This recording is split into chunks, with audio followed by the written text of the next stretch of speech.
ಕೂಡ ಹಗರಣದಲ್ಲಿ ಮುಖ್ಯಮಂತ್ರಿಗಳ ವಿರುದ್ಧದ ಪ್ರಾಸಿಕ್ಯೂಷನ್ಗೆ ರಾಜ್ಯಪಾಲರು ಅನುಮತಿ ನೀಡಿದ ನಂತರ ರಾಜ್ಯ ರಾಜಕೀಯದಲ್ಲಿ ಸಾಕಷ್ಟು ಬೆಳವಣಿಗೆಗಳು ಈಗ ನಡೀತಾ ಇದೆ. ಸಿಎಂ ಪತ್ನಿ ಪಾರ್ವತಿ ಅವರಿಂದ ಸಿದ್ದರಾಮಯ್ಯನವರಿಗೆ ಈಗ ಸಂಕಷ್ಟ. ಸಿಎಂ ಪತ್ನಿ ಪಡೆದ ಬದಲಿ ನಿವೇಶನದಿಂದಲೇ ಈಗ ಅವರಿಗೆ ಸಂಕಷ್ಟ ಎದುರಾಗಿದೆ. ಸಾರ್ವಜನಿಕ ಜೀವನದಲ್ಲಿ ಎಲ್ಲೂ ಬಹಿರಂಗವಾಗಿ ಕಾಣಿಸ್ಕೊಂಡಿರಲಿಲ್ಲ ಮುಖ್ಯಮಂತ್ರಿಗಳ ಪತ್ನಿ. ಯಾವತ್ತಿಗೂ ವಿವಾದದಲ್ಲೂ ಸಿಕ್ಕಾಕೊಂಡಿರಲಿಲ್ಲ ಪಾರ್ವತಮ್ಮನವರು. ಈಗ ಪತ್ನಿ ಪಡೆದ 14 ಸೈಟ್ನಿಂದ ಸಿಎಂ ಸಿದ್ದರಾಮಯ್ಯನವರು ಸಂಕಷ್ಟಕ್ಕೆ ಸಿಲುಕಿದ್ದಾರೆ. ಬಟ್ ಅವರಿಂದ ಅಂತ ಹೇಳೋಕ್ಕಾಗಲ್ಲ, ಯಾರಿಗೆ ಗೊತ್ತಿತ್ತು ಈ ರೀತಿ ಆಗುತ್ತೆ ಅಂತ. ಅವರ ಪತ್ನಿಯ ಸಹೋದರ ಕೊಟ್ಟಿರ್ತಕ್ಕಂಥ ದಾನದ ಭೂಮಿ ಅದನ್ನು ಅವ್ರು ಎನ್ಕ್ರೋಚ್ ಮಾಡಿಕೊಂಡ್ರು ಅನ್ನೋ ಕಾರಣಕ್ಕೆ ಪರ್ಯಾಯ ಸೈಟ್ಗಳನ್ನ ಕೊಟ್ಟಿದ್ದಾರೆ. ಅಲ್ಲಿ ಅಕ್ರಮ ನಡೆದಿದೆ ಅಂತಕ್ಕಂಥದ್ದು ಈಗ ಇವರೆಲ್ಲರ ಆರೋಪ, TJ ಅಬ್ರಹಾಂ ಮತ್ತು BJP ಅವರ ಆರೋಪ.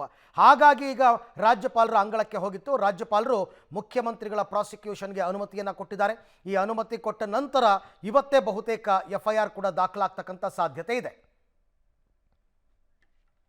ಈ ಬಗ್ಗೆ ಮತ್ತಷ್ಟು ಮಾಹಿತಿ ನನ್ನ ಕೊಲೀಗ ಸುಕೇಶ್ ಅವರಿಂದ ಪಡ್ಕೊಳ್ಳೋಣ. ಸುಕೇಶ್, ಹೌದು ಇರ್ಬೋದು, ಇವಾಗ ರಾಜ್ಯಪಾಲರು ಮುಖ್ಯಮಂತ್ರಿಗಳ ವಿರುದ್ಧ ಪ್ರಾಸಿಕ್ಯೂಷನ್ಗೆ ಅನುಮತಿ ಕೊಟ್ಟರು ಅಂದ್ಬಿಟ್ಟು ಇದಕ್ಕೆಲ್ಲ ಅವರ ಪತ್ನಿ ಕಾರಣ ಅಂತ ದೂರಕ್ಕಾಗತ್ತಾ?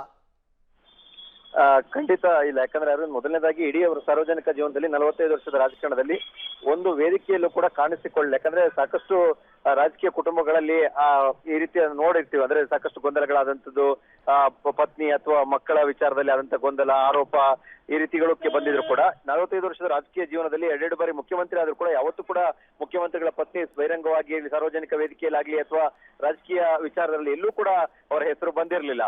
ಅಷ್ಟು ತೆರೆಮರೆಯಲ್ಲಿ ಇದ್ದಂಥವ್ರು ಮತ್ತು ರಾಜಕಾರಣದ ಅಂತರವನ್ನು ಕಾಯ್ದುಕೊಂಡಂತವ್ರು. ಆದ್ರೆ ಇಲ್ಲಿ ಅವರ ಕುಟುಂಬದಲ್ಲಿ ಅವರ ಸಹೋದರ ಅವರಿಗೆ ಕೊಟ್ಟಂತ ಜಮೀನಿನ ವಿಚಾರಕ್ಕೆ ಮತ್ತು ಅದು ಮೋಡ ಆಕ್ಯುಪೈ ಮಾಡಿತ್ತು ಅನ್ನುವಂಥ ವಿಚಾರವನ್ನು ಮುಂದಿಟ್ಕೊಂಡು ಅದಕ್ಕೆ ಬದಲಿ ನಿವೇಶನಕ್ಕೆ ಅರ್ಜಿ ಹಾಕಿದ್ರು ಅನ್ನುವಂಥದ್ದು. ಆದ್ರೆ ಅದು ಕೂಡ ಅವರ ಅಧಿಕಾರದ ಅವಧಿಯಲ್ಲಿ ಅಲ್ಲ ಅನ್ನುವಂಥದ್ದು ಕೂಡ ಅಷ್ಟೇ ಪ್ರಮುಖವಾಗುತ್ತೆ. ಅವರಿಗೆ ನಿವೇಶನ ಸಿಕ್ಕಿರುವಂತದ್ದು ಕೂಡ. ಆದ್ರೆ ರಾಜಕೀಯವಾದ ಬೇರೆ ಬೇರೆ ತಿರುವನ್ನ ಪಡೆದುಕೊಂಡು ಹೋಯ್ತು. ಹಾಗಾಗಿ ರಾಜಕೀಯ ಸಂಧ್ಯಾಕಾಲದ ಸಂದರ್ಭದಲ್ಲಿ ಸಿಎಂ ಅವ್ರಿಗೆಲ್ಲ ಒಂದ್ ಕಡೆ ಇದುವರೆಗೂ ಆ ರೀತಿ ಯಾವುದೇ ಒಂದು ಕಪ್ಪು ಚುಕ್ಕಿ ಇಲ್ಲದ ಸಂದರ್ಭದಲ್ಲೂ ಕೂಡ ಪತ್ನಿಯವರು ಪಡೆದಂತ ನಿವೇಶನದ ವಿಚಾರವೇ ರಾಜಕೀಯ ಸಂಘರ್ಷಕ್ಕೆ ಮತ್ತು ಕಾನೂನಿನ ಸಂಕಷ್ಟಕ್ಕೆ ತಂದಿಟ್ಟರೆ.